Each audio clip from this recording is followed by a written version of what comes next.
नमस्कार। आज हम एक बहुत ही गहरे सवाल पे बात करने वाले हैं। अक्सर हम सोचते हैं कि क्या बीती बातों को भूल जाना और लोगों को माफ़ कर देना, क्या यही मन की शांति का रास्ता है? आज का हमारा ज़रिया जिसका शीर्षक है भूलना और माफ़ करना, आंतरिक शांति का मार्ग, इसी मुद्दे की तह तक जाने की कोशिश करता है। हम क्यों अक्सर कोई पुरानी चोट, कोई धोखा या शायद सिर्फ गुस्सा उसे पकड़कर बैठे रहते हैं? क्या वजह है इसकी? हाँ, ये बहुत दिलचस्प सवाल है। और देखिए, स्रोत बताता है कि कैसे हमारा दिमाग जो है वो दर्द को एक ढाल की तरह पकड़ लेता है। उसे लगता है कि ये हमें आगे किसी नुकसान से बचाएगा। अच्छा, दर्द एक ढाल की तरह। हाँ, पर असल में होता यह है, जैसा इस लेख में साफ कहा गया है, कि ये हमें यादों और जज्बातों की एक एक अनदेखी जेल में कैद कर देता है।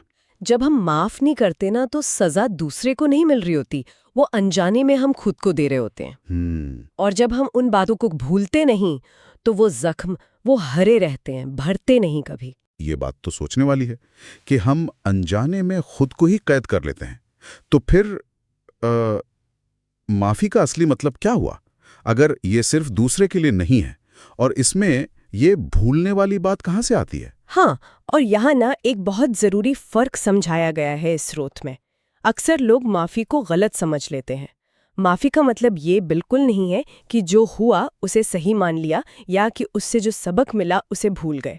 अच्छा। और न ही इसका मतलब ये है कि किसी ऐसे इंसान को जिसने बहुत तकलीफ दी हो उसे वापस अपनी जिंदगी में ले आए। ठीक है, तो अगर ये सब नहीं है माफी, तो फिर है क्या? कहीं ये बस हार मान लेना तो नहीं? नहीं, हार मानना नहीं, बल्कि अपनी शांति को चुनना।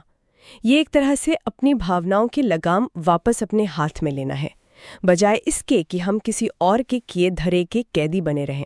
ये सजा देने की इच्छा या बदले की भावना से ऊपर उठकर अपनी मानसिक शांति को चुनना है। ठीक है, ये समझ आया।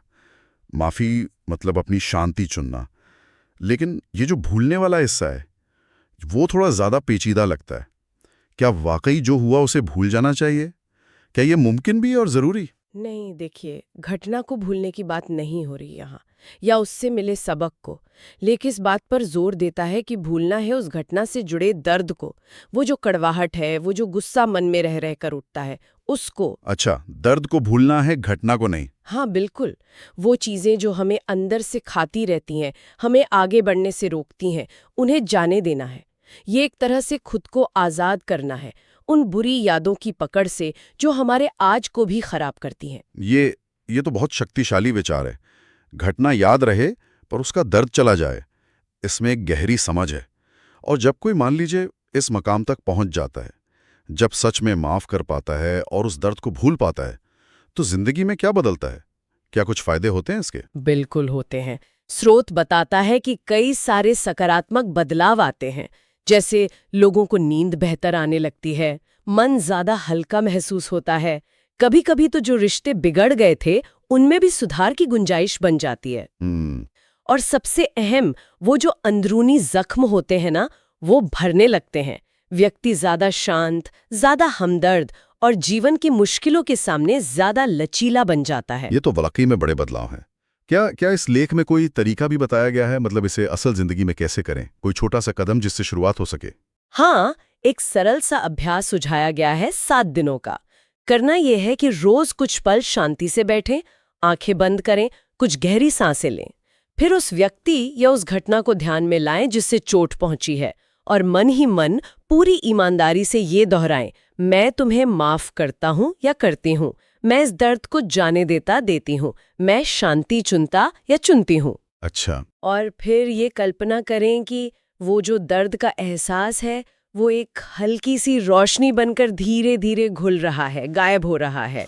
तो मतलब ये जो पूरी प्रक्रिया है माफ करने की और भूलने की, ये असल में कमजोरी नहीं है। ये तो एक तरह की अंदरूनी ताकत हुई, है ना? खुद को अतीत के बोझ से आजाद करने की हिम्मत। बिल्कुल सही कहा आपने।